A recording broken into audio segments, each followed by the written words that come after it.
سچی طلب مہمیز لگاتی ہے اور علم کا نور بٹنے لگتا ہے۔ تو مختلف لوگوں کے مختلف انداز ہوتے ہیں، مختلف تربیتوں سے گزرے ہوئے لوگ، مختلف مزاج کے ڈھالے ہوئے لوگ، مختلف دودھ اور خون کی تاثیر کا اثر مختلف مزاجوں میں ہوتا ہے۔ تو سچی طلب جتنی خوبصورت ہو، جتنی دل فریب ہو، اتنا ہی اس کا رنگ ہوتا ہے۔ اب عقبہ بن عامر رضی اللہ تعالیٰ عنہ کیا کرتے ہیں؟ جب انہیں حضور سے کوئی مسئلہ پوچھنا ہوتا ہے تو وہ کیا کرتے ہیں؟ وہ قریب آتے ہیں، حضور کے ہاتھوں پہ آ کے ہاتھ رکھ دیتے ہیں۔ یہ اس بات کا اظہار ہے، یہ اپنی بے تاب تمناؤں کا اظہار ہے کہ حضور یہ سوالی در پہ کھڑا ہے، جھولی میں خیرات ڈال دیجیے۔ اچھا، حضرت عقبہ بن عامر کہتے ہیں کہ یہ تو میرا انداز تھا حضور کے پوچھنے کا، ایک دن حضور کا جی آیا مجھے کچھ بتائیں، تو حضور میرے نیڑے آئے اور میرے ہاتھوں پہ ہاتھ رکھ دیے۔ اللہ اکبر، جس طرح تو پوچھتا ہے میں بھی تجھے ایسے ہی بتاؤں، کوئی ایسا کریم بھی ہوگا؟ اللہ اکبر۔ عقبہ بن عامر رضی اللہ تعالیٰ عنہ سے مروی یہ روایت سنیے، کہتے ہیں کہ اللہ کے محبوب نے مجھے 3 چیزیں ارشاد فرمائی۔ سل من قطعک، جو تجھ سے قطع تعلق ہی کرے تو اس سے تعلق جوڑ۔ وعط من حرمک، اور جو تجھے محروم رکھے تو اس کی جھولیاں بھر دے۔ واعف عمن ظلمک، اور جو تیرے پہ ظلم کرے تو اسے معاف کر دے۔ حضور نے 3 چیزیں قسم کر کے کہی، اور اس میں سے ایک چیز حضور نے فرمایا میں محمد صلی اللہ علیہ وآلہ وسلم رب کی قسم کر کے کہتا ہوں کہ اگر تم معاف کرو گے تو تمہاری عزت میں فرق نہیں پڑے گا۔ فرمایا پھر ایک دن میں حضور کے پاس آیا، حضور نے پھر مجھے فرمایا عقبہ سنو، 3 چیزیں حضور نے پھر فرمائی، اس زبان کو قابو میں کر لو۔ دوسری چیز حضور نے فرمائی اپنے گناہوں پہ رویا کرو، اور تیسری چیز حضور نے مجھے فرمائی کہ اے عقبہ بن عامر گھر میں بیٹھ جایا کرو، گھر میں لگ کے رہ جاؤ، فتنے نمودار ہو جائیں تو پھر گھر میں بیٹھ جانے میں عافیت، جب فتنے چاروں طرف چل رہے ہو تو پھر آپ تنہائی اور گوشہ نشینی اختیار کر لیں۔ حضور نے فرمایا قرب قیامت میں جو ہے وہ بھاگنے والے سے چلنے والا، اور چلنے والے سے کھڑا ہونے والا، اور کھڑا ہونے والے سے بیٹھنے والا، اور بیٹھنے والے سے لیٹنے والا امن میں ہوگا۔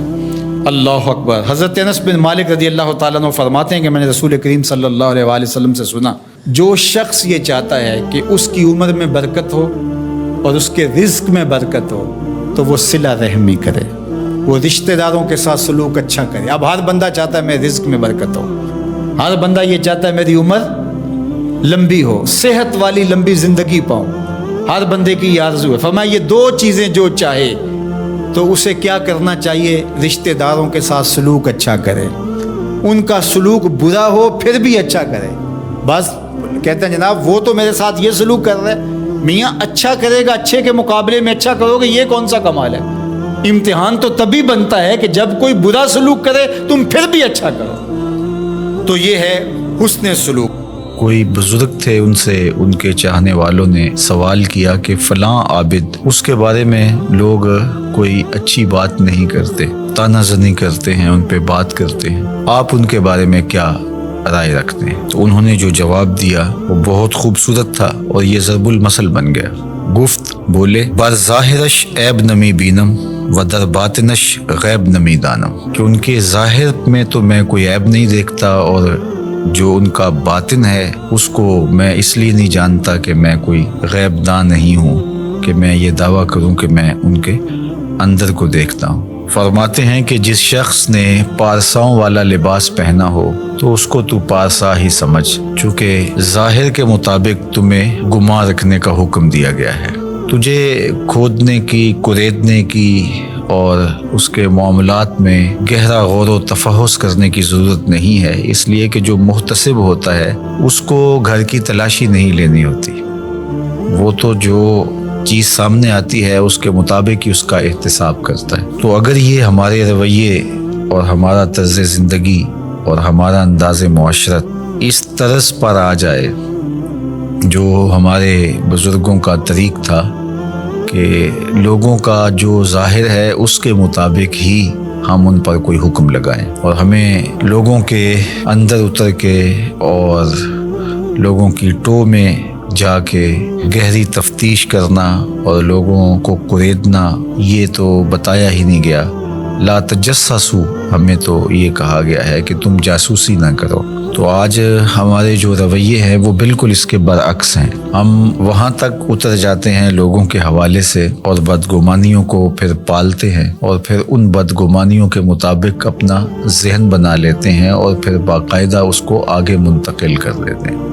تو بعض اوقات ہمارے غلط اندازے کی وجہ سے کسی شخص کی تصویر معاشرے میں ایسی چلی جاتی ہے جو کہ اس کی حقیقی تصویر نہیں ہوتی۔ اگر وہ برا ہے بھی، اس کی عادات میں اور اس کے رویوں میں، اس کے طرز زندگی میں وہ چیز ہمیں دکھائی نہیں دے رہی، تو اس کا باطن اللہ کے سپرد ہے۔ ہمیں باطن ٹٹولنے کی ضرورت نہیں ہے، ہم تو حکم ظاہر پہ لگائیں گے۔ تو اس لیے شیخ سعدی شیرازی علیہ رحمہ نے، اللہ ان کی قبر پہ کروڑوں رحمتوں کا نزول فرمائے، انہوں نے اس حکایت کے اندر بزرگوں کا خوبصورت کردار بیان کیا ہے کہ تم لوگوں کے ظاہر پہ نظر رکھو، اور جو تمہاری رائے ہے وہ ان کے ظاہر کے مطابق ہی ہونی چاہیے، اور ان کو کرید کر کے اور ان کے معاملات کے اندر بہت آگے جا کر کے ان کو تلاش کرنے کی کوشش نہ کرو۔ ہمارے صوفیہ نے ایک بڑی خوبصورت بات کی ہے، وہ فرماتے ہیں کہ اگر تمہیں عیب دیکھنے کا شوق آ جائے تو اپنے اندر اتر کے دیکھ لو، کیونکہ تم جو دیکھو گے تمہارا اپنا ضمیر اس کی نفی بھی کر سکے گا اور اس کا اثبات بھی کر سکے گا۔ اور اگر تمہیں خوبی دیکھنے کا شوق ہے تو وہ دوسروں کے اندر دیکھو، دوسروں کے اندر خوبیاں دیکھو گے تو ان کے بارے میں تمہارا گمان اچھا ہوگا، جس سے تم اجر پاؤ گے۔ اپنی خوبیاں دیکھنے لگو گے تو تکبر پیدا ہوگا، ریا پیدا ہوگی، اوروں کی خوبیوں سے ان کے بارے میں حسن ظن پیدا ہوگا جو نیکی ہے۔